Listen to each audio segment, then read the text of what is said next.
Florida 2020. A picture-perfect couple, a foster home everyone trusted, and a boy whose smile hid a secret. Then an accident. Case closed. 2 years later, the same couple brings home a new child and a German Shepherd named Ranger. Within days, the child is hospitalized, terrified, and covered in bruises. What happens next exposes the evil that polite society ignored and the miracle that only loyalty could deliver. When a compassionate doctor notices the dog's strange behavior, she begins to unravel a truth that others buried under charm and charity. What she discovers links 2 children, one tragic past, and one dog who never forgot. Sometimes, justice doesn't come from the courts. Sometimes, it comes from the purest kind of love. The kind that doesn't speak, only protects. The Florida sun spilled gold across the neat lawns of Lakewood Springs, a quiet suburb where the air smelled faintly of citrus and new paint. Palm trees waved lazily along the cul-de-sac as children rode their bikes in looping circles, their laughter echoing between white fences. To anyone passing by, the Whitmore house stood like a postcard of peace. Pale yellow siding, blue shutters, a front porch swing that creaked in the breeze. David Whitmore, tall and broad-shouldered, stood in the yard repairing a mailbox for the elderly widow next door. He smiled easily, the kind of smile people trusted. Carol, his wife, appeared on the porch with a tray of lemonade, waving to the neighbors. "Hot day, isn't it?" she called cheerfully. Her blonde hair glimmered in the sun, her voice smooth and kind. Everyone in town knew the Whitmores. They were the couple who showed up to church potlucks early and stayed late to clean up. The couple who volunteered at the local foster program, always willing to take in a child who needed a fresh start. People said God had blessed them with good hearts. They said David had a gift with kids. But inside their house, the air told another story. Behind drawn curtains, 12-year-old Ethan sat at the edge of his bed, tracing a line across the small scar on his wrist. The room smelled faintly of disinfectant, too clean for a child's space. Toys were arranged neatly on a shelf, untouched. His school backpack lay zipped, ready, though it was Saturday. He kept it that way, just in case. Downstairs, the clink of ice in glasses, laughter that didn't reach the eyes, David's heavy footsteps pacing. Ethan flinched at the sound, not from habit, but from memory. He pressed his palms against his knees, whispering to himself, "Don't move, don't speak, don't make them men." Reputation was spotless. Teachers described Ethan as quiet but polite. Carol wrote notes to school, always polite and motherly. "He's still adjusting," she'd say with a sympathetic smile. "Poor boy's been through so much." No one questioned it. No one saw the bruises hidden under long sleeves, or the way Ethan shrank when his foster father's hand brushed his shoulder. Sometimes, in the backyard, Ethan would hear a dog barking from the neighboring house, a German Shepherd named Duke. He'd sneak to the window, watching as Duke chased a ball, free and unafraid. Ethan would whisper to himself, "Good boy," pretending the bark was meant for him. Inside the Whitmore home, kindness had rules. Smiles were expected. Obedience was rewarded with silence. At dinner, David talked about work at the hardware store, about church events, about the responsibility of raising troubled children. Carol nodded, her manicured hands folded over the tablecloth. Ethan sat quietly, eating without looking up. When his fork slipped once and clattered to the floor, David's eyes turned sharp. Carol's lips tightened. That night, the shouting began, muffled, distant, like thunder behind walls. Neighbors never heard the words, only the tones, a man's anger, a woman's plea, and sometimes the faint whimper of a child. Then silence. Then the TV turned on, volume high enough to hide what came before. To the world, nothing seemed amiss.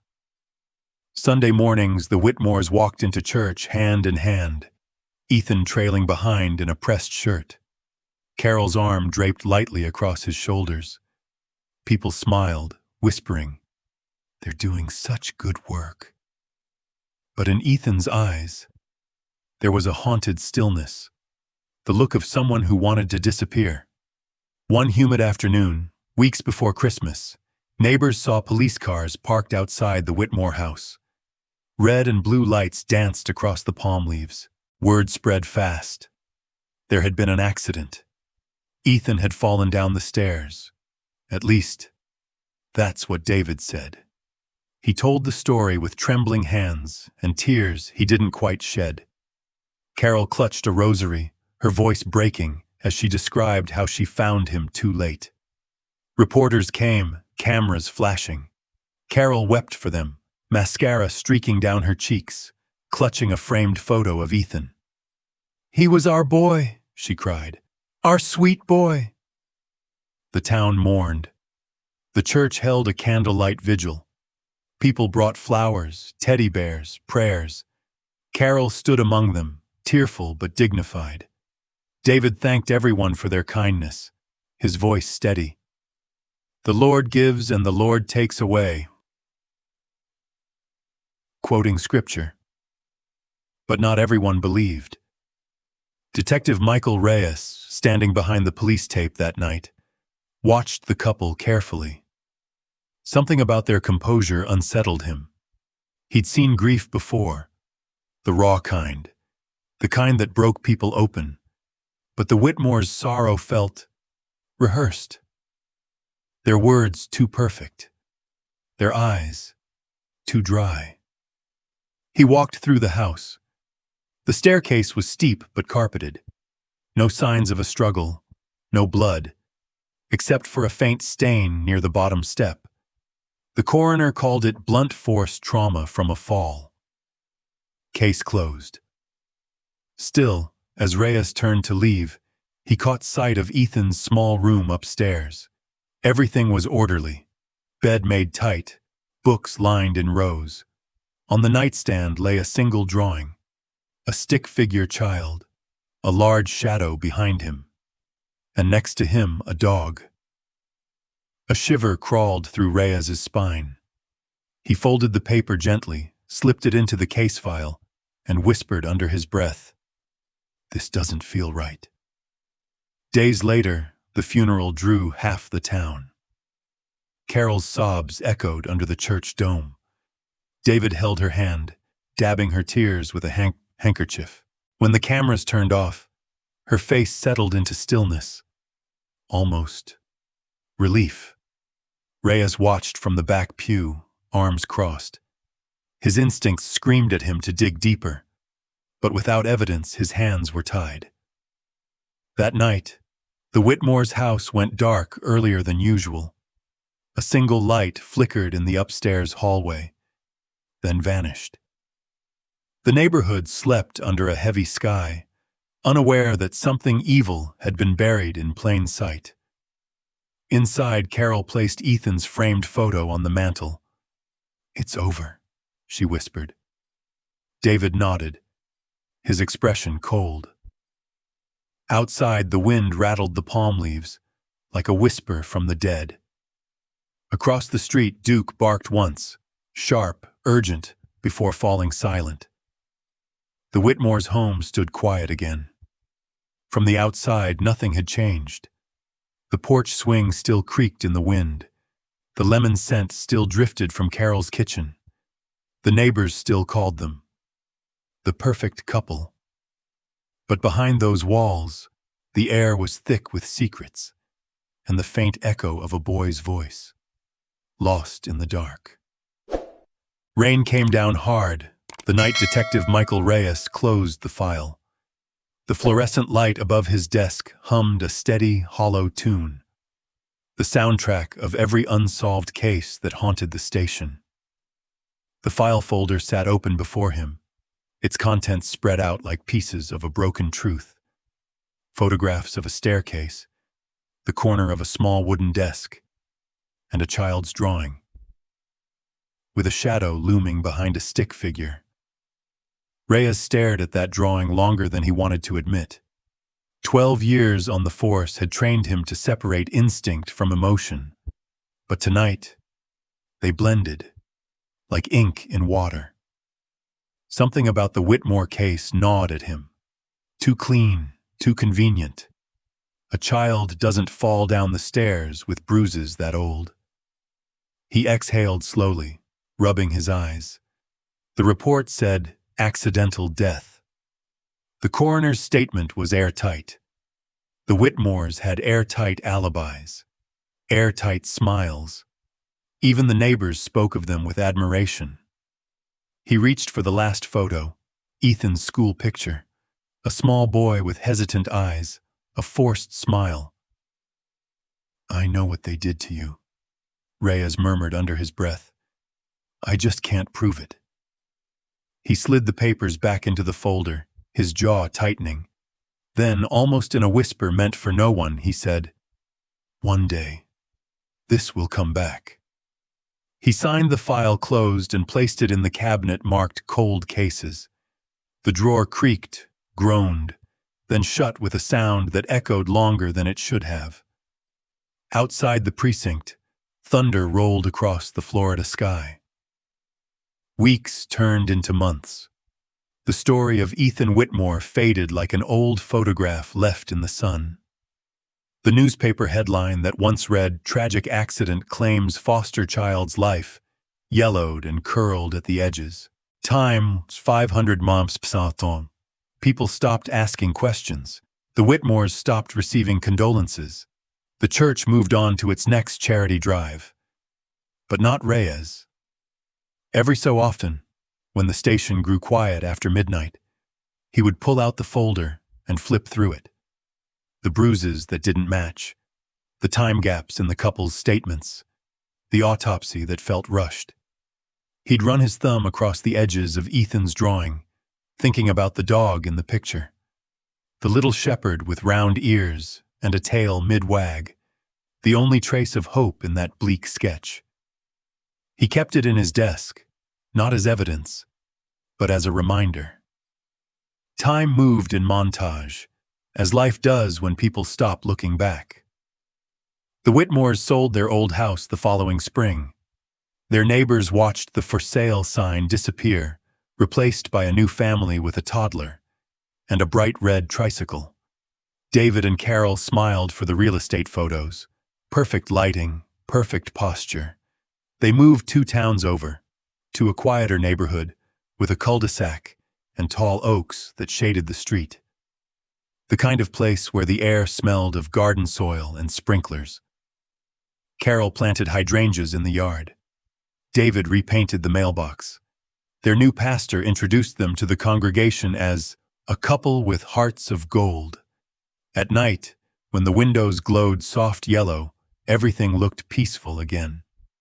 But if anyone had listened closely enough, they might have heard the faint clink of glass, the sharp edge in David's voice, the quick hush that followed. The world forgets easily. Monsters survive best in places where people stop asking questions. 3 years passed. Reyes aged, his hair turning the color of the paper he filed. He caught other cases, robberies, disappearances, domestic violence reports. He solved many. But Ethan's name still whispered to him whenever he saw a child flinch under a raised hand. Sometimes, in moments between calls, he would drive past the cemetery. The headstone was small, unmarked save for the name Ethan and a single date. December 12th, 2020. No flowers, no visitors, Just a patch of grass, always greener than the rest, as if the earth remembered what people chose to forget. Reyes would park his car and sit there, watching the clouds drift, whispering to the wind, "I'm still looking, kid." Then came the summer of 2022. In the Whitmore's new kitchen, morning sunlight spilled through spotless windows. Carol hummed as she arranged fresh lilies in a vase.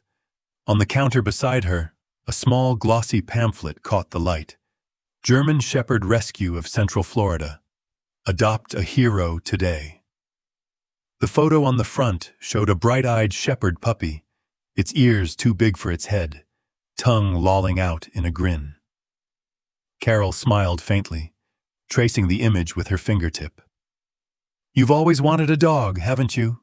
she called out. From the next room, David grunted, flipping through the newspaper. "Dogs need discipline. If we get one, it's going to be trained right." Carol nodded absently, still looking at the picture. Her hand trembled, almost imperceptibly. Something about the dog's eyes unsettled her. Loyal eyes, watchful, eyes that saw everything.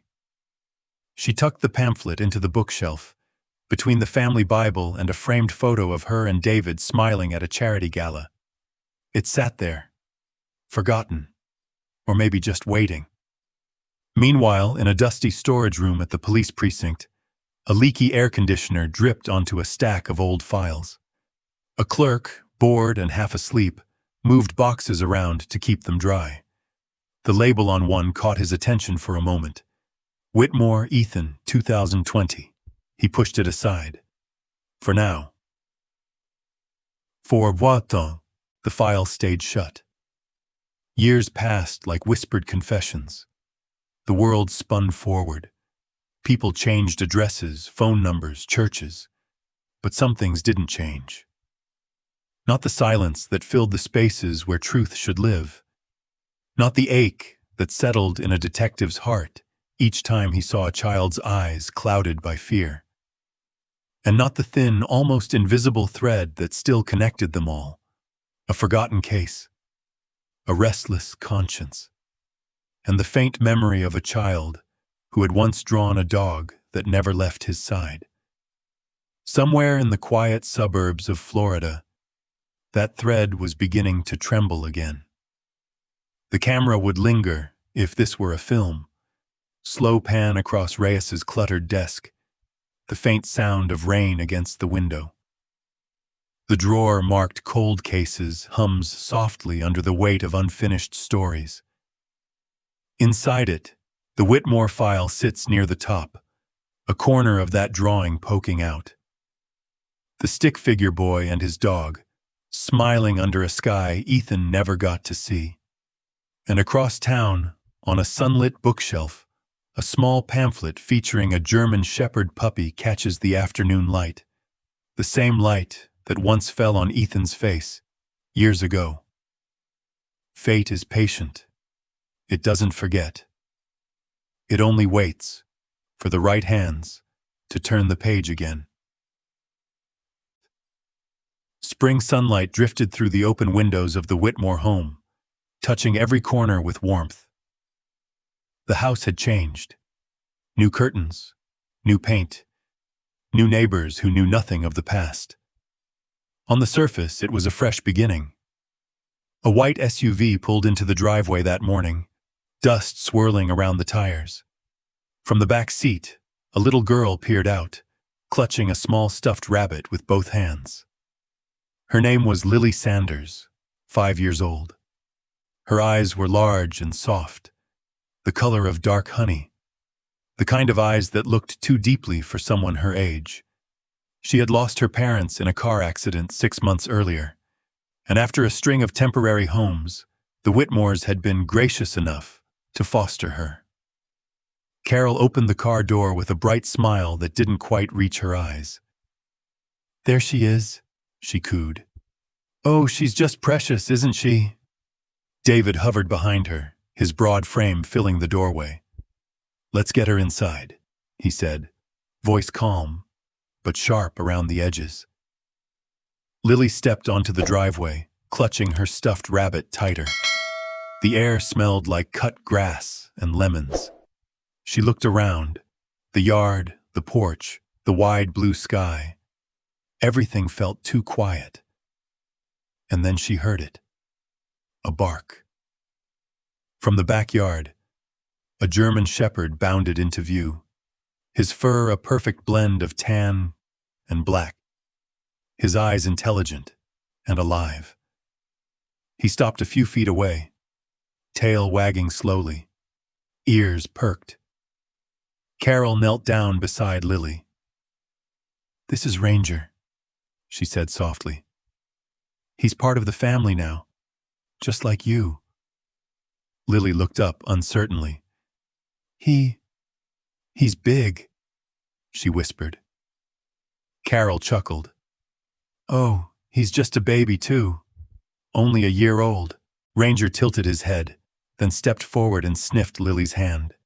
She froze at first, then let him nuzzle her fingers. The moment was brief, but something in it shifted. For the first time in a long while, Lily's small shoulders eased. David folded his arms, watching them both. "He'll need training," he said. "No dog of mine is going to run the house." Ranger glanced at him, tail lowering, just slightly. Inside, Carol showed Lily her new room. Pastel wallpaper, a soft pink comforter, and a row of plush toys lined neatly on a shelf. It looked perfect, like a magazine photo, but there was something clinical about it. Too clean, too precise, like a set designed for visitors rather than a child. Lily set her rabbit on the bed. "Do I sleep here now?" she asked softly. "Of course, sweetheart," Carol replied. "You're home now." Home. The word floated in the air like dust in sunlight. Beautiful, but fragile. For a while, everything seemed good. Neighbors saw the Whitmores walking hand in hand at the park, Lily skipping a few steps behind, with Ranger trotting beside her. Carol smiled more. David laughed louder. They looked like redemption itself, a family reborn. The church welcomed them back into the fold, praising their kindness. "They're giving that poor orphaned girl a future," people said. Carol soaked in the admiration, nodding humbly. But behind closed doors, the cracks began to show. Lily's drawings started to change. At first, they were simple, stick figures holding hands under the sun. Then, the colors darkened. One picture showed a small figure crying beside a tall one with angry scribbles for eyes.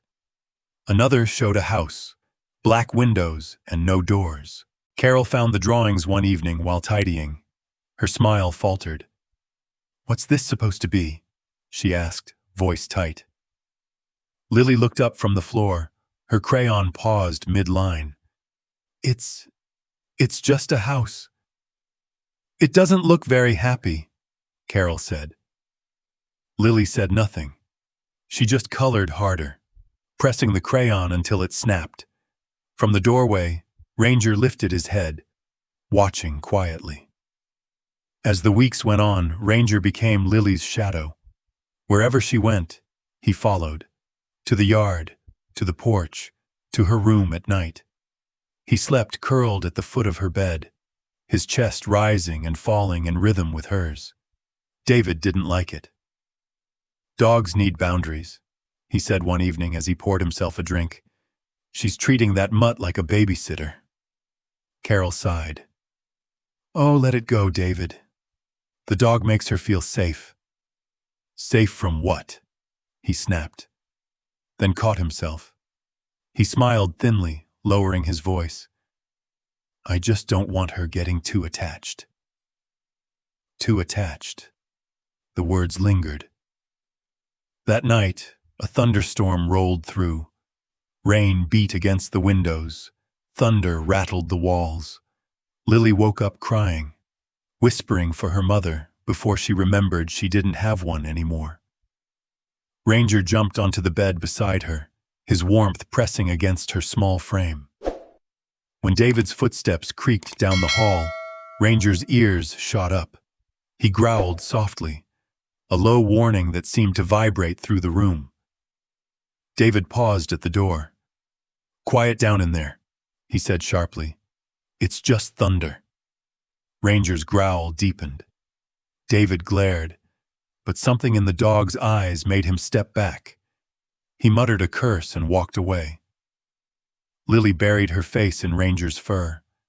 "It's okay," she whispered. "You're my good boy." Days passed. The Whitmore house looked the same from the outside. Cheerful, tidy, normal. But inside, the walls seemed to hold their breath. Ranger began to notice things. The tension in Carol's voice when she spoke too sweetly. The way Lily's small hands trembled whenever David raised his tone. He'd stand between them instinctively. Hackles raised, eyes locked. David laughed it off at first. "Looks like your dog's got an attitude," he told Carol one evening. But the laughter didn't last. One night when David slammed a door too hard, Ranger's bark split the silence like a shot. He planted himself in front of Lily, tail stiff, teeth bared. For a long moment, no one moved. Then David backed away, forcing a smile that didn't reach his eyes. "Good boy," he muttered through clenched teeth. When he was gone, Ranger licked Lily's cheek, her tears mixing with his breath. Outside, the storm clouds had passed, leaving the moon to shine silver through the window. The house was quiet again, but the quiet no longer felt peaceful. It felt like the pause before something inevitable, a silence that waited to break. And in that silence, a bond was forming between a frightened child and the only soul who seemed to understand her fear, a bond that would soon change everything. The automatic doors of St. Augustine Medical Center slid open with a soft hiss, letting in the smell of salt air and rain-soaked pavement. The morning light was pale, hesitant, as though it too was uncertain whether it should enter. Dr. Emily Carter stood at the nurse's station, reviewing charts, when the paramedics wheeled in a stretcher. Her eyes caught the sight immediately. A small girl wrapped in a hospital blanket, her face half hidden beneath tangled hair the color of chestnuts. Beside the stretcher trotted a German shepherd, his fur damp, his movements tense and deliberate. "Name's Lily," one of the EMTs said. 5 years old, brought in by her foster parents. They say she fell down the stairs. Emily's eyes flicked to the couple following close behind, David and Carol Whitmore. She didn't know them yet, but she noticed the small details that years of experience had trained her to see. Carol's immaculate appearance despite the panic of an accident, and David's stiff posture, too composed for a worried father. "Fell down the stairs?" Emily repeated quietly. Her gaze dropped to Lily's arm, deep purple bruises blooming across pale skin, shapes too uneven, too deliberate. Her sleeve rode up slightly, revealing the faint white lines of older scars. "Let's take her to room 6, Emily said, her voice calm but firm. Ranger followed the stretcher without hesitation.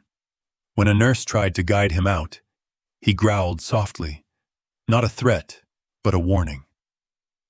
"It's all right," Emily said, raising a hand. "He stays, for now." The nurse hesitated, then nodded. Inside the exam room, the fluorescent lights hummed overhead. Lily sat on the edge of the bed, trembling, clutching the blanket around her small frame. Time, chapter 600 Pims. Ranger positioned himself between her and the door, ears alert, eyes fixed on the adults standing too close. Carol's tone was sugary sweet, every word rehearsed. "She's a little clumsy," she said. "She tripped while running up the stairs. I told David we need to get that carpet fixed." David forced a nervous chuckle. Kids, right? They bounce around like rubber balls. Emily didn't answer. Her hands moved efficiently, checking Lily's pulse, her breathing, her pupils. But her mind was elsewhere, analyzing every detail, every silence. The bruises on Lily's upper arms were oval-shaped, perfectly sized for adult fingers. Her ribs showed faint marks of healing fractures, weeks old. This wasn't one fall. This was history. "Lily," Emily said softly, crouching to meet the girl's eyes. "Can you tell me what happened?" Lily's lips parted, but no words came. She looked past Emily, toward Carol, then down at her lap. Her small hands twisted the edge of the blanket until her knuckles turned white. Ranger shifted, leaning against Lily's knee.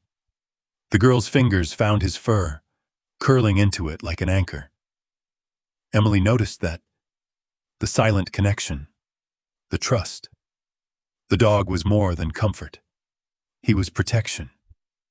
His eyes followed every move David made, narrowing slightly each time the man stepped closer. "Hey, Doc," David said, crossing his arms. "How much longer is this going to take? She's scared. We just want to get her home." Emily straightened slowly. "We'll need to run a few scans. Standard procedure." "She doesn't need all that," Carol interrupted, smiling too brightly. "Really, we just thought we should be safe." "Good," Emily replied, her voice calm but unyielding. "That's exactly what I'm doing, keeping her safe." David's jaw flexed. "Are you implying something?" Emily didn't flinch. "I'm implying I've seen enough accidents to know when something doesn't look like one." A heavy silence filled the room. Lily's breathing quickened. Then, a low growl. Ranger had stepped forward, teeth slightly bared, his gaze locked on David. The sound wasn't loud, but it carried power, primal, protective. "Hey!" David barked, stepping back. "Get that animal under control." "Ranger," Emily said gently. The dog's ears flicked toward her voice, but he didn't move. He was waiting, watching. In that moment, Emily understood something beyond logic. The dog was reading the room better than anyone else. He wasn't acting out of aggression. He was acting out of truth. She knelt beside Lily again, lowering her voice to a whisper meant only for her. "You're safe here, sweetheart," she said. "No one's going to hurt you." Lily's eyes lifted slowly, hesitant, disbelieving. Tears welled at the corners. Ranger's tail thumped once against the floor, a small, grateful sound. And that was the confirmation Emily needed. She turned toward the nurse outside the curtain. "Page Child Services," she said quietly, "and security." Carol's smile faltered. "Wait, what are you doing?" "Just procedure," Emily replied, still gentle but firm. "Please wait outside." David's voice hardened. "You can't keep us here without—" Ranger growled again, louder this time. He took a step forward, placing himself fully between Lily and the couple. His fur bristled along his spine, his body trembling with tension. David froze. For a second, all the masks fell away, the charm, the calm, gone. In their place was something cold and mean. Emily saw it, and her heart dropped. Carol grabbed his arm, whispering urgently, "David, stop." He exhaled sharply through his nose and turned away. "Fine. We'll wait outside." As the door closed behind them, the room seemed to exhale too. The air softened. The storm receded. Emily turned back to Lily. "You did great," she whispered. "You're very brave." Lily didn't answer, but she leaned forward, pressing her forehead into Ranger's neck. The dog didn't move, just stood still, absorbing her trembling like a wall built from loyalty. Emily took a deep breath, glancing toward the hallway window, where David's shadow lingered on the other side of the glass. Something was terribly, terribly wrong. She could feel it in her bones. She reached out, resting a gentle hand on Ranger's head. "You knew, didn't you?" she murmured. Ranger looked up at her with eyes that seemed older than they should be, eyes that had seen things no creature should witness. Outside, thunder rumbled again, far off, but closing in. Emily straightened, resolve settling into her like a second heartbeat. She had seen enough cases to know when to walk away and when to fight. This one, she would fight. For Lily. For the truth. And for the silent guardian, who refused to let the darkness touch her again. The storm hadn't stopped since that morning. It pressed against the hospital windows with the restless rhythm of a heartbeat, echoing in the sterile halls of St. Augustine Medical Center.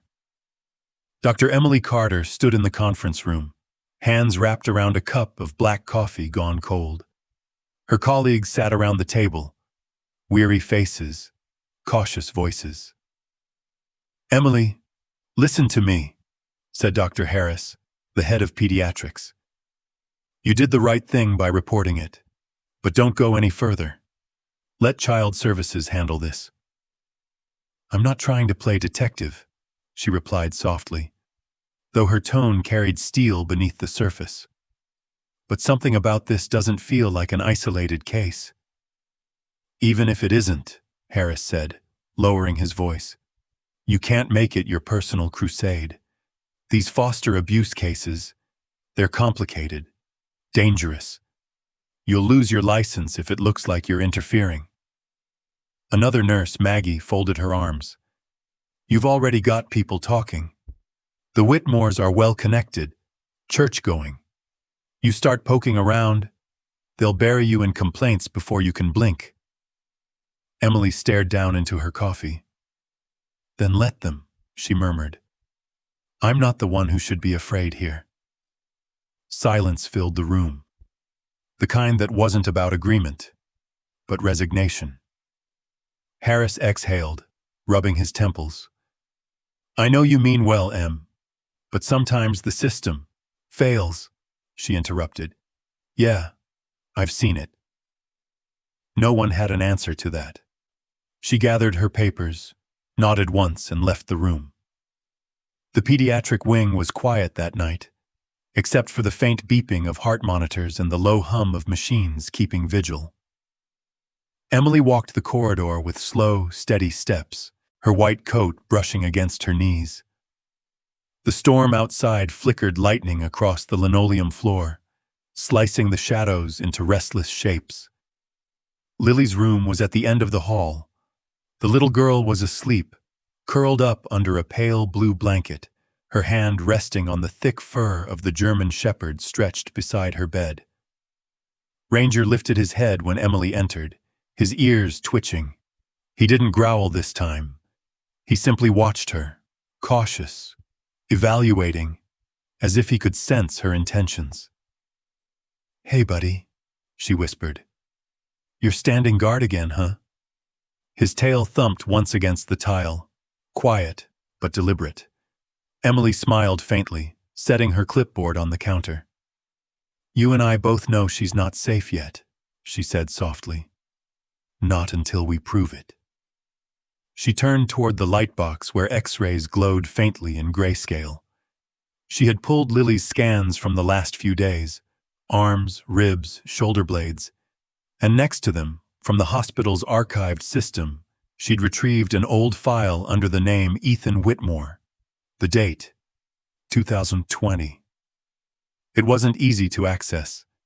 She'd had to dig deep, through forgotten folders in the database.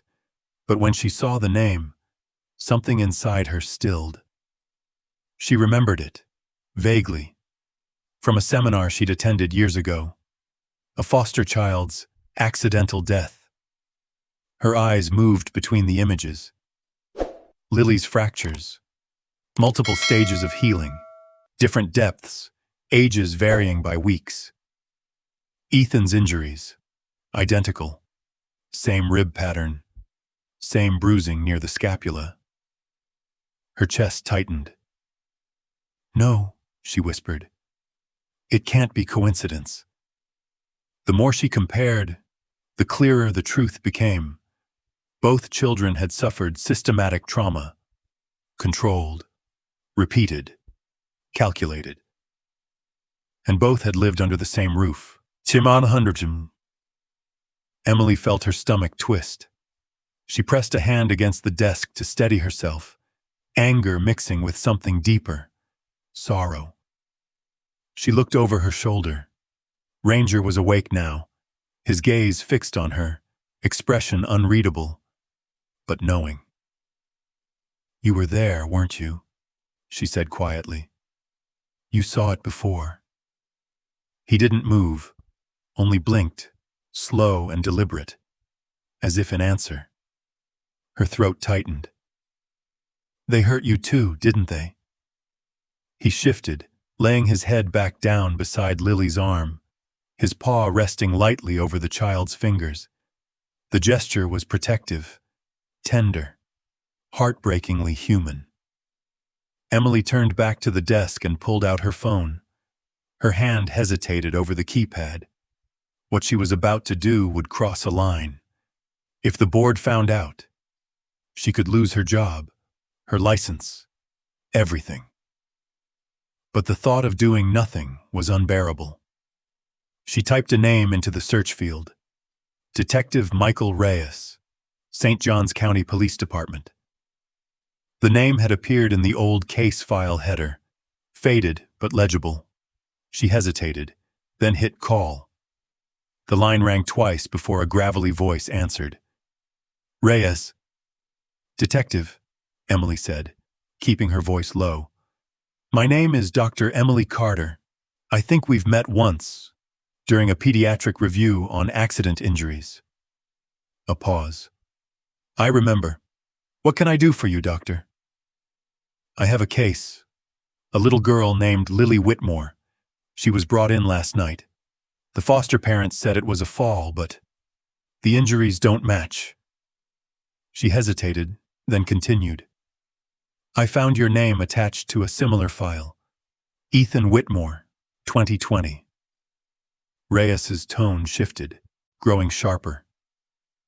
"You're saying the same foster parents?" "Yes." Another silence. Longer this time. She could hear him exhale through the phone, the sound of something long buried stirring awake. "I always knew there was more to that case, Tom," he said finally. "Send me what you have. I'll reopen it." Relief and dread crashed through her in equal measure. "Thank you, detective." "Don't thank me yet," Reyes said. "If you're right, these people are dangerous. Be careful. Don't let them know you're involved."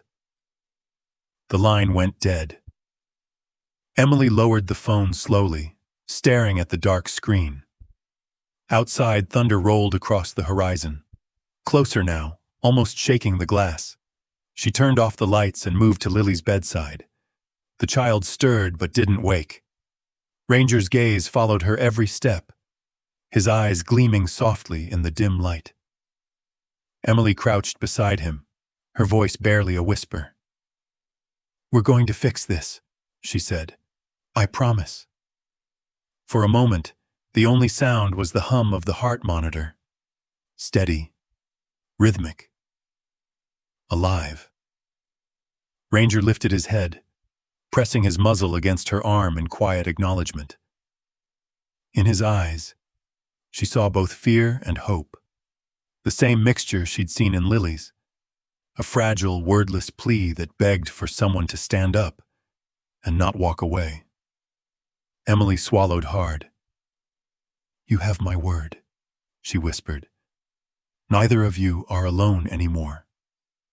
She stayed there for a long moment, watching the child sleep, feeling the dog's slow breathing beside her. Then, with resolve settling heavy in her chest, she rose, turned toward the storm-dark window, and whispered to herself, "Tomorrow, we start digging." The next morning broke gray and heavy.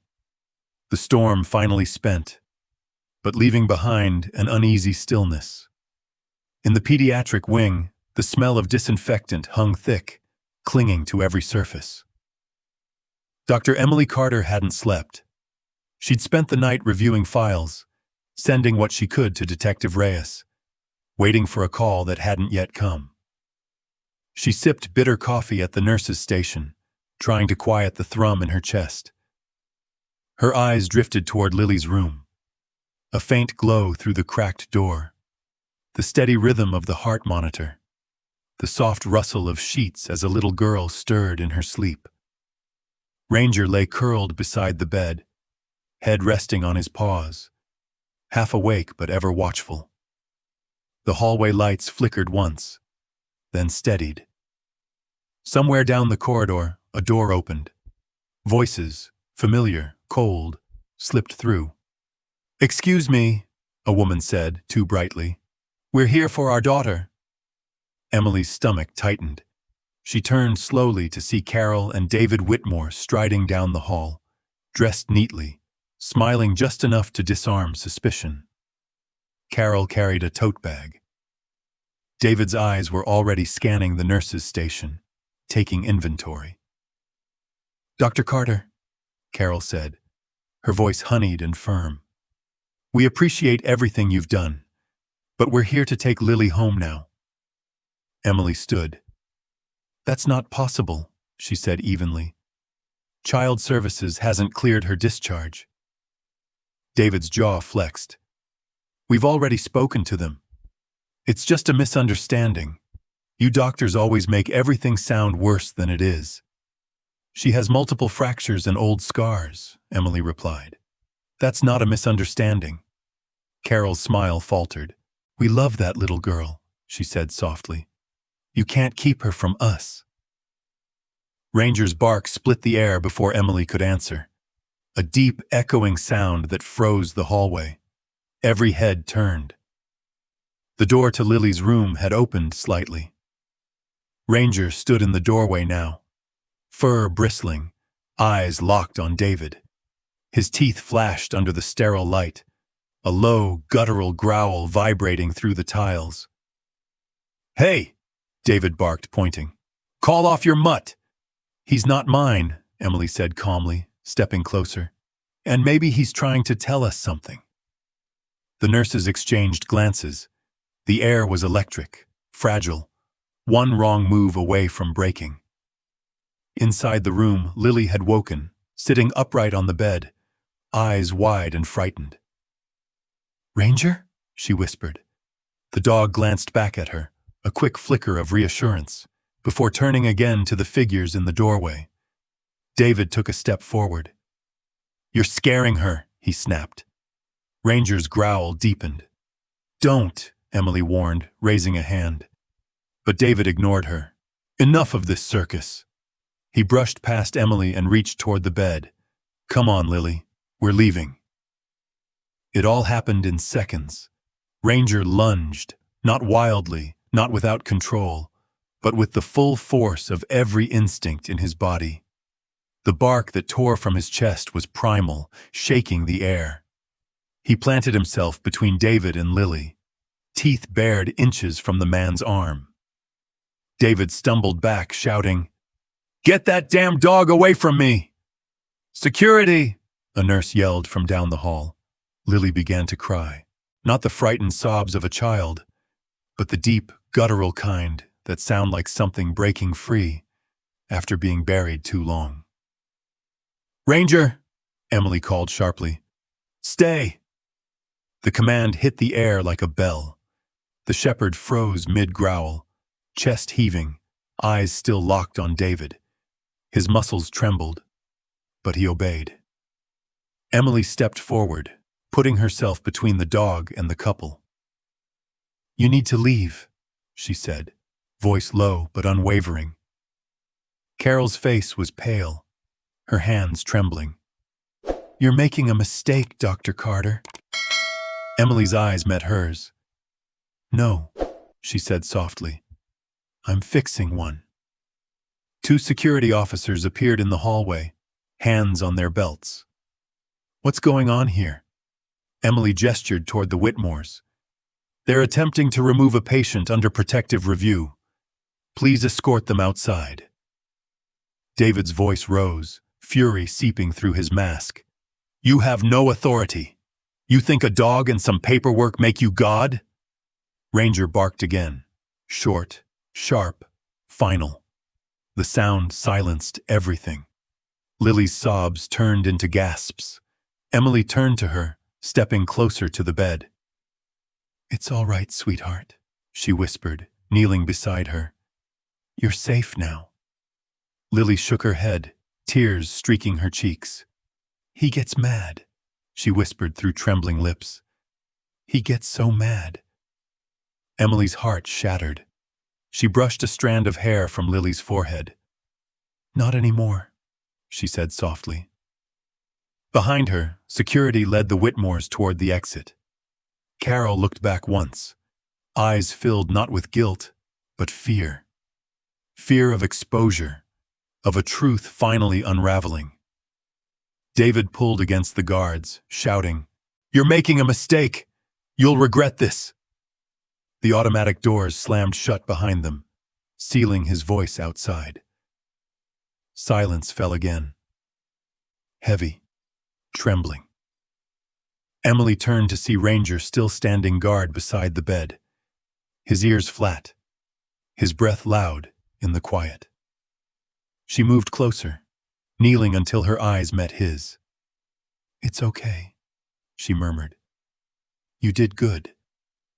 Ranger blinked slowly, the tension in his frame easing. He stepped closer to Lily, nuzzling her hand. The girl reached out, clutching his fur like it was the only solid thing in her world. Then, finally, she looked up at Emily, and something in her expression broke wide open. Lily threw herself forward, sobbing, her tiny arms wrapping around Emily's neck. Emily caught her, holding her tight. The little girl's tears soaked through her shirt, warm and real. "Shh," Emily whispered, her voice shaking. "I've got you now. You're safe. I promise." Ranger pressed closer, resting his head against Lily's knee. The three of them stayed like that, woman, child, and dog, bound together by something that didn't need words.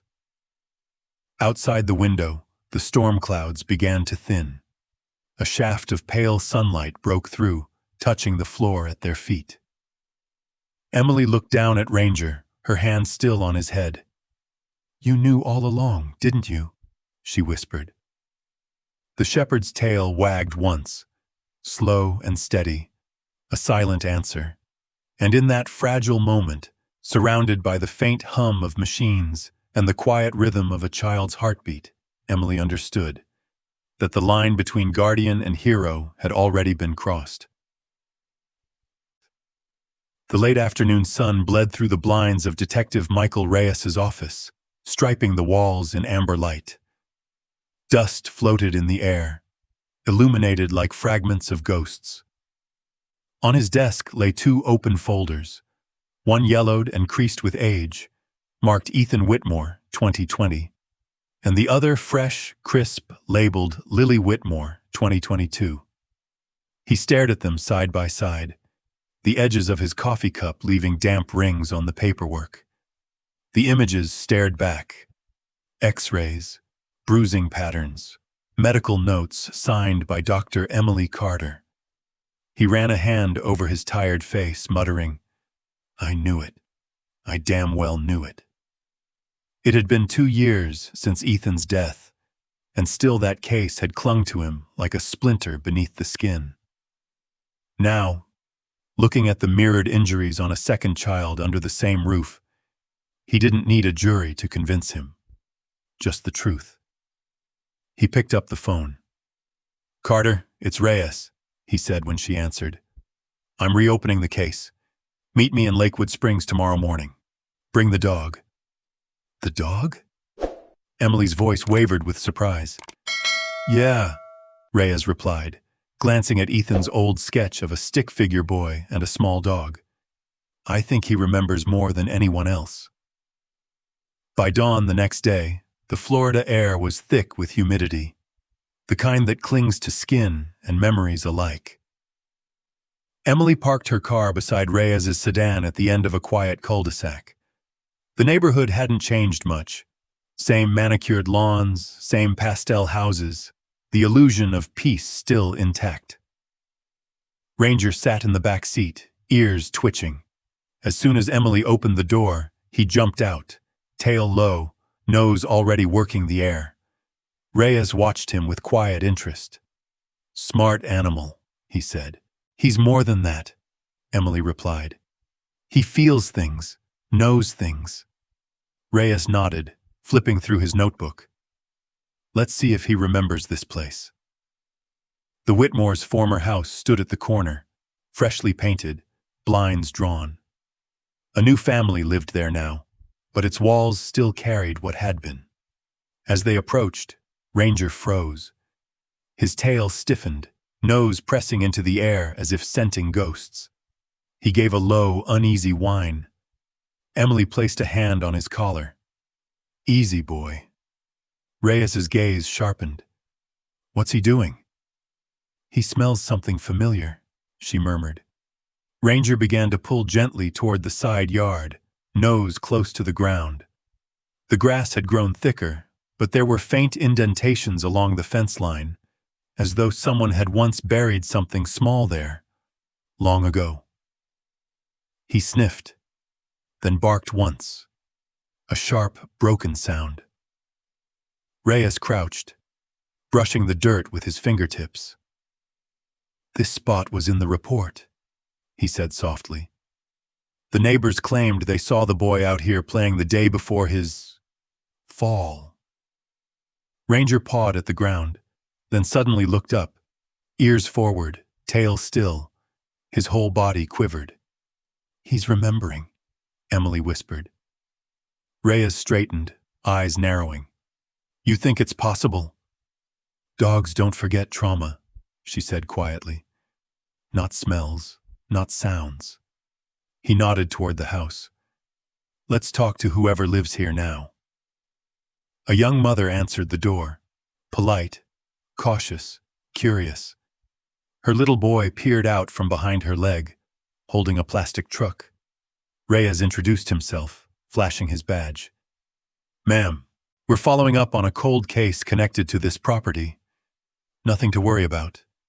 Just routine." Her expression softened. "You mean the little boy who died here?" Reyes nodded. "That's right. Did you ever notice anything unusual since you moved in?" The woman hesitated. "I mean, sometimes the dog barks at the basement door for no reason." She looked down at Ranger, who stood tense beside Emily, staring toward the back of the house. "We thought maybe he smelled something, but it's strange. Our dog won't even go near it." Reyes exchanged a glance with Emily. "Basement door," he repeated. "May we?" The woman hesitated, then nodded. "Of course." Inside, the house smelled faintly of lemon cleaner and fresh paint, but beneath it lingered something colder, the sterile scent of old fear.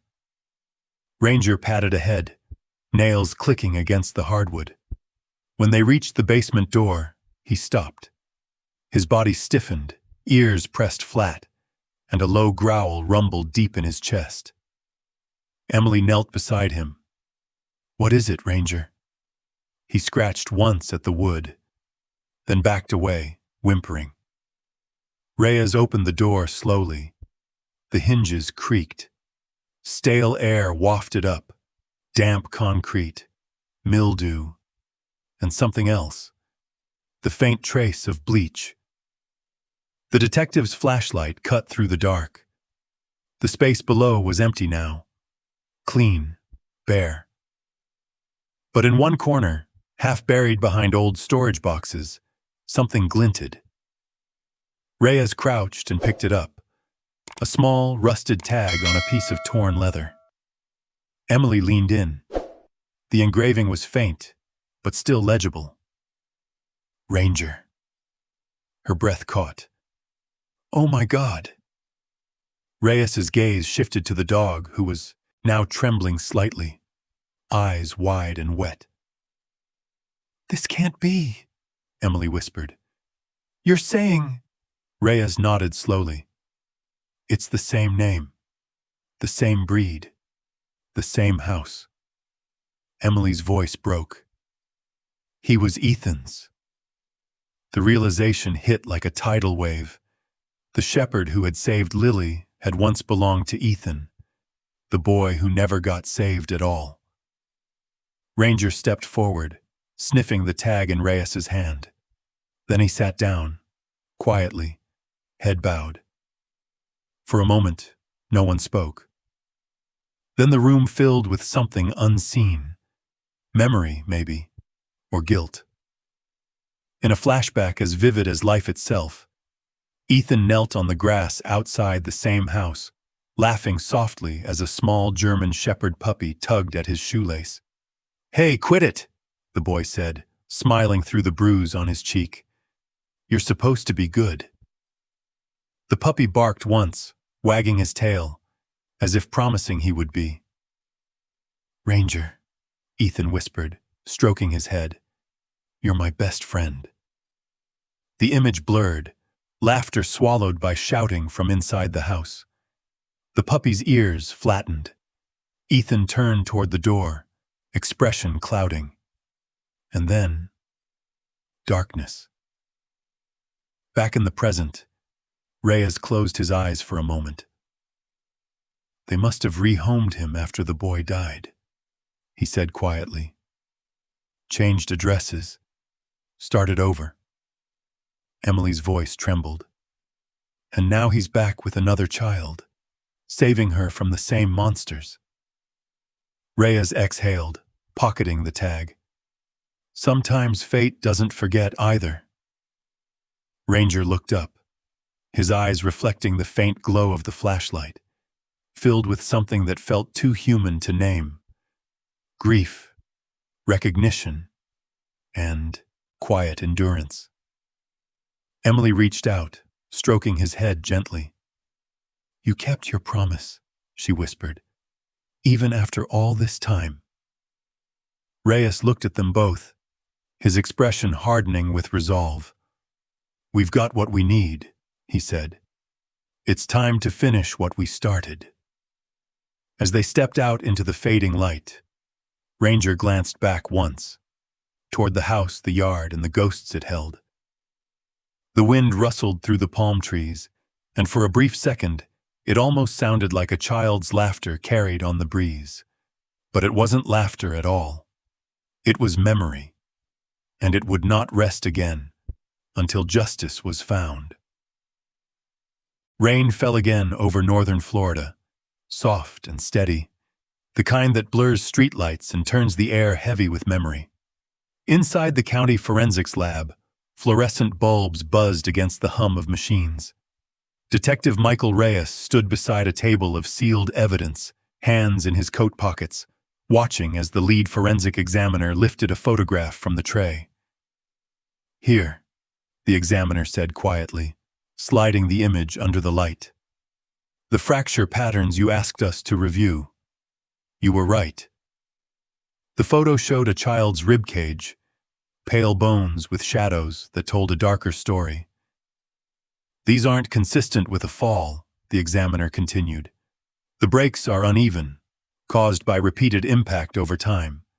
And here, he pointed to the skull X-ray. Blunt force trauma, rounded edge, not angular. That rules out stairs or a railing. Reyes exhaled slowly, the air leaving him like guilt. So it was homicide. The examiner hesitated, then nodded. I'd stake my license on it. The detective stared at the images for a long time, his reflection faint in the glass.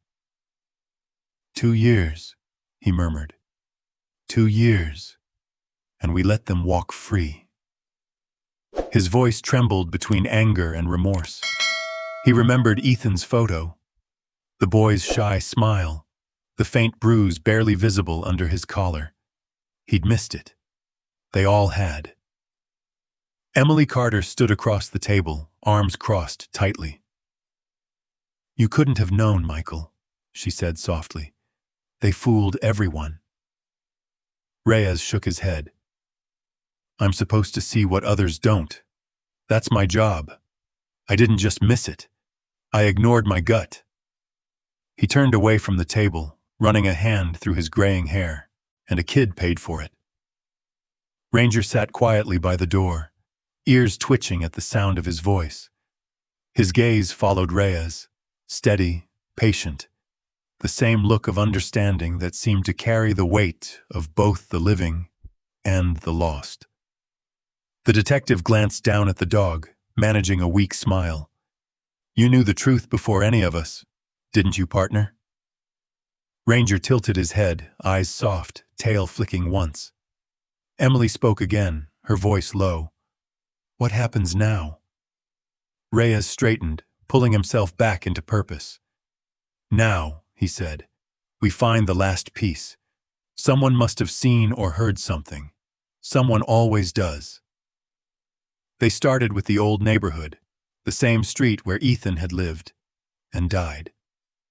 The rain had eased into mist, coating the palms with silver dew.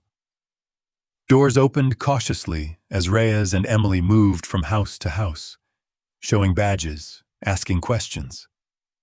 Most people shook their heads. Some said they'd moved in later. Others claimed they'd minded their own business. The silence of suburbia, clean, polite, complicit. But finally, at the end of the cul-de-sac, an older woman answered the door. Mrs. Langford, frail but sharp-eyed, a cardigan wrapped tightly around her shoulders. "I remember them," she said softly. "The Whitmores. Everyone thought they were saints." Reyes nodded. "You lived next door to them, correct?" She hesitated, then opened the door wider. "Come in. I don't like talking about ghosts on my porch." Inside, the living room smelled faintly of lavender and old books. A cross hung above the fireplace, its shadow trembling in the lamplight. "They moved in around 2018, she began. "Nice folks at first. Always smiling. Always talking about church." Her voice cracked. "But I never liked the way the man talked to the boy. Too sharp. Too cold." Reyes leaned forward. "Did you ever hear anything unusual? Any arguments?" Mrs. Langford's hands trembled as she reached for her teacup. "I tried to forget," she whispered. "But there were nights when I couldn't. I'd hear yelling, a man shouting. Then crying." She paused, closing her eyes. "One night, the night before it happened, I woke up around midnight. There was a noise. Thudding, like something hitting the wall, and the dog barking over and over." Ranger's ears pricked at that word. Dog. Mrs. Langford looked toward him, her voice faltering. "It was him, wasn't it?" Emily nodded gently. "Yes, ma'am. His name's Ranger. He was Ethan's dog." Tears welled in the woman's eyes. "Oh, bless his heart. He never stopped barking that night. I should have called the police. I thought it wasn't my place." Reyes set his notebook down, his jaw tight.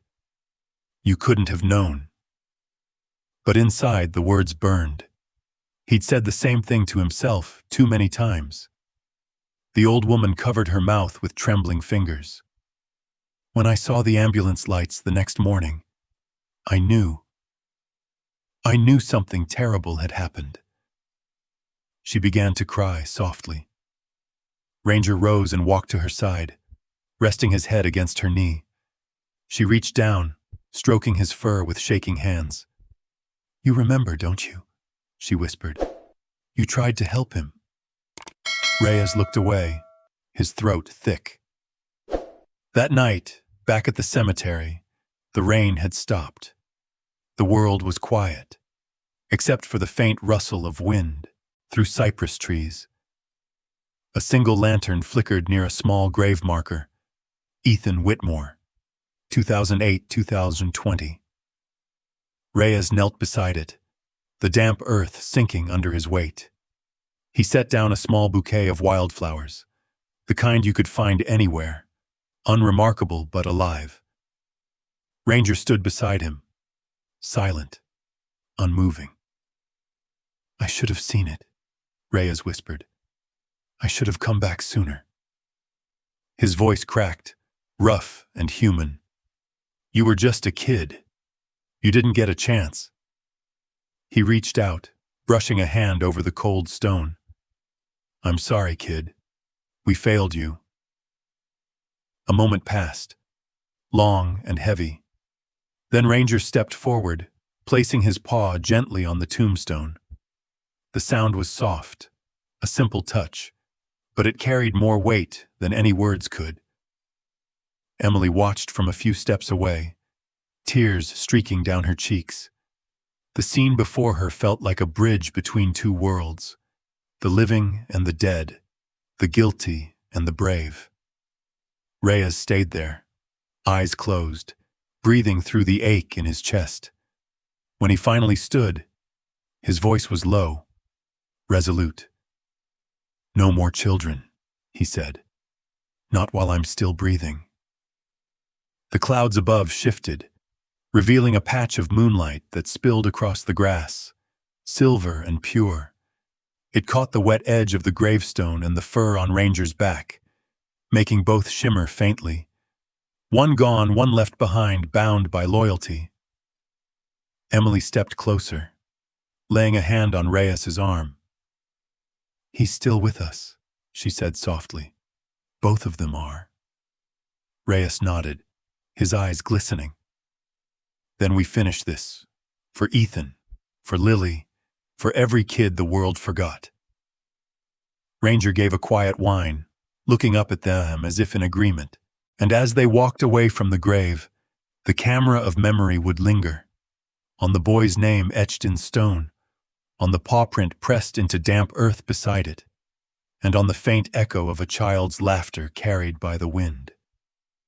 The truth, long buried, had finally begun to breathe again. The courthouse steps of St. Johns County were lined with cameras, reporters, and the curious hum of justice being reborn. The air was cool, the kind that carries tension like static.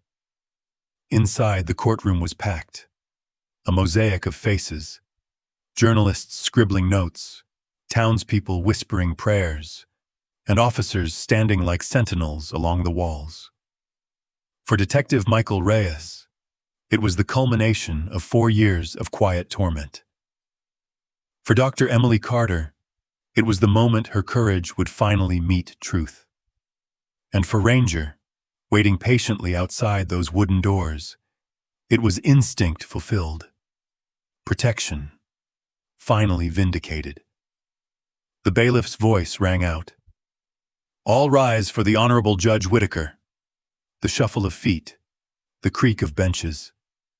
Emily rose from her seat beside the prosecution, smoothing the crease of her blouse with trembling hands. Across the aisle sat David and Carol Whitmore, dressed in neat gray suits, their expressions unreadable, like actors repeating the same performance for the last time. When the judge settled, so did the world. The prosecutor began, voice sharp, deliberate. "Your Honor, the evidence will show a clear, horrifying pattern of abuse spanning years. 2 children, one silenced forever, the other rescued by sheer luck, and the loyalty of a dog." David's jaw clenched. Carol looked down, lips pressed together, her mask cracking just slightly. The prosecutor gestured toward the witness stand. "Dr. Emily Carter, please take the stand." The room hushed as Emily walked to the front. She placed her hand on the Bible, swore to tell the truth, and sat. The microphone caught the soft tremor of her breath. "Dr. Carter," the prosecutor began, "you were the attending physician when Lily Whitmore was admitted to the emergency room in June of 2022. Can you describe her condition?" Emily's gaze lifted, steady but soft. "She was bruised, malnourished, and terrified," she said. "Her injuries weren't consistent with an accident. Some had healed fractures, ribs, arm, even a small break in her clavicle that was at least a month old. She didn't fall downstairs. Someone had been hurting her for a very long time." Her voice didn't shake, but her eyes carried the weight of every sleepless night, every image she couldn't unsee. "And you mentioned a dog?" "Yes," Emily replied. "A German shepherd named Ranger. He refused to leave Lily's side. When her foster father tried to approach, the dog positioned himself between them. It wasn't random. It was protection." A murmur rippled through the crowd. The prosecutor nodded. "And at what point did you contact Detective Reyes?" "When I compared Lily's x-rays with those of another child, Ethan Whitmore, who died under the same couple's care in 2020. The injury patterns were nearly identical." The words landed like thunder. The defense objected. "Speculation," but the judge overruled. Emily continued, her voice firmer now. "Ethan's death was ruled an accident. It wasn't. And Lily was next." Outside the courthouse doors, Ranger sat beside the steps, the leash loose in Reyes's hand. The dog's ears flicked at every noise, every echo. His posture calm, but his eyes, sharp and restless, never left that doorway. Reporters took photos, whispering about the heroic dog who broke a case the law forgot. Reyes just scratched behind his ears. "Don't worry, buddy," he murmured. "She's in there telling the truth. We've got him this time." Ranger's tail moved once, then stilled again. He understood waiting. He'd been doing it his whole life. Back inside, the courtroom swayed between silence and tension. The prosecutor stepped aside. The defense attorney approached the stand, slick, confident, voice dripping with charm. "Dr. Carter," he began, "you're a compassionate woman. No one doubts that. But isn't it possible that your emotional attachment to this case clouded your medical judgment?" Emily met his gaze head-on. "No," she said evenly. "What clouded judgment was assuming good people can't do evil things." A whisper of approval moved through the spectators. Even the judge's brow lifted. The defense pressed on. "You're accusing my clients of murder based on assumptions and comparisons." "Based on evidence," Emily interrupted, her voice now steady as steel. "The fractures, the bruises, the medical records, and the fact that both children lived in the same home. That's not coincidence, that's a pattern." The defense lawyer hesitated, thrown off balance by her calm. "You have no direct proof," he said, louder now. "Nothing tying them physically to the boy's death." Reyes, sitting in the gallery, leaned forward, eyes narrowing. The prosecutor turned toward the back. "Actually," he said, "we do." He nodded to the technician at the evidence table. A laptop screen flickered to life. "What you're about to hear," the prosecutor said, "was recovered from the Whitmore's former neighbor's security system. Audio dated December 11th, 2020, the night before Ethan's death." The courtroom held its breath. Then, static. Voices emerged, muffled but distinct. Carol's voice, sharp. "You're going to ruin everything, David. He won't stop crying." David, furious. "Then make him stop!" A crash, a scream, a dog barking, frantic, desperate. Then, silence. Someone in the gallery gasped. Another stifled a sob.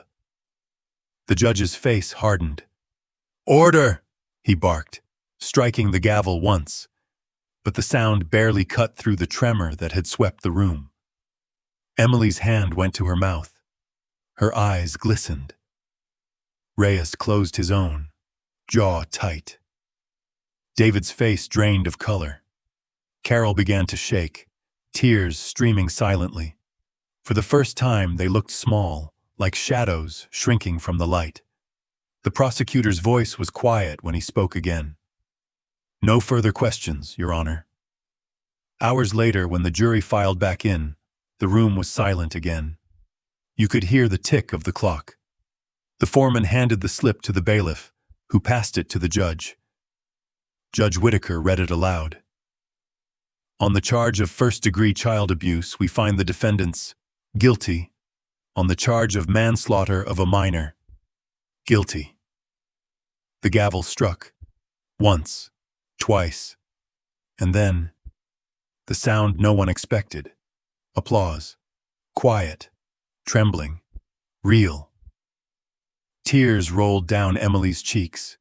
Reyes let out a breath he hadn't realized he'd been holding. Outside, through the courthouse windows, a German shepherd lifted his head, as if hearing the verdict himself. His tail thumped against the marble steps, slow and sure. When Emily finally stepped outside, the crowd parted around her. Cameras flashed. Questions flew. She ignored them all. She only saw one thing: Ranger, waiting where she'd left him, golden light spilling over his fur. She knelt beside him, her hands cupping his face. "You did it, buddy," she whispered, voice breaking. "You brought the truth home." Ranger leaned forward, pressing his nose against her cheek. The simple gesture said what words never could. Around them, the world hummed with noise. Reporters, sirens, city life.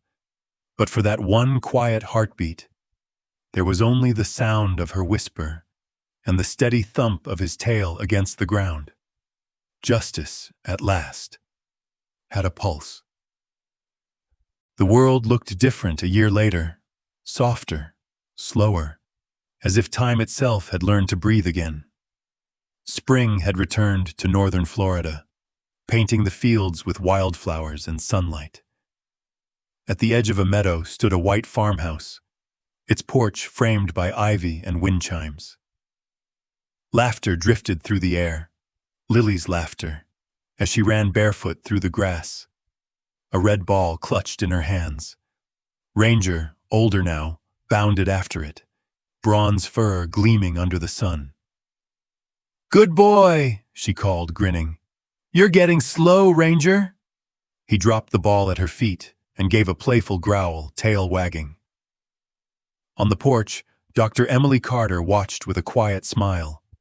She had traded hospital halls for open skies, sleepless nights for ones filled with a child's laughter. Healing had come slowly, but it had come. The screen door creaked open. Detective Michael Reyes stepped out, coat slung over one arm. "You picked a good spot," he said. Emily nodded. That was the point. They sat together, watching Lily and Ranger. "She looks happy," he said softly. "She is," Emily replied. "Finally." After a pause, Reyes reached into his pocket and pulled out a worn photograph. Ethan's face smiling up at them. Emily's breath caught. "You kept it," she whispered. "Couldn't throw it away," he said. "Would have felt like letting him down twice." He walked toward the field. Lily waved. "Hi, Mr. Reyes." "Hey, kiddo," he smiled. "Mind if I borrow your partner?" Only if you promise to give him back, she giggled. Ranger trotted over. Reyes scratched behind his ear. You did good, boy. Better than any of us. He set the photo gently on the grass. You kept your promise, kid. She's safe. Ranger sniffed the picture, then placed a paw over it, the same way he once had at Ethan's grave. Emily watched, eyes shining. Lily ran up, kneeling beside the dog. What's that? An old friend, Reyes said. Lily traced the photo's edge. We saved each other, didn't we? Emily joined them, her voice soft. Yes, you did. All of you. The wind lifted the corners of the photograph, sunlight catching Ethan's faint smile. Reyes rose, his voice rough with warmth. People think heroes wear badges or uniforms, but sometimes, he glanced at Ranger and Lily, heroes bark and remind us what courage really means. Emily smiled through tears. Come on, she said gently. Dinner's ready. Can Ranger come inside? Lily asked. He always does, Emily replied. Reyes chuckled. You spoil him. He's earned it, she said. As they walked back to the porch, the field glowed gold in the fading light. For the first time in years, the story ended not with sirens or sorrow, but with the quiet sound of home. Sometimes the truest kind of love doesn't speak in words. It looks back at you through the steady eyes of a loyal friend who would give everything just to keep you safe. Ranger's story reminds us that courage can come on four legs, and that the bond between people and their dogs isn't just companionship. It's devotion, trust, and a kind of quiet understanding that never fades. If you've ever looked at your dog and wondered what they're trying to tell you, maybe take a little time to learn their language better, not through training alone, but through patience, presence, and heart. There are some wonderful places online where you can explore that connection more deeply, if you'd like. But most of all, just take an extra minute today to sit beside your dog. Listen to their breathing. Feel that calm. It's life reminding you that love doesn't always need to be spoken. Sometimes it just waits faithfully by your side.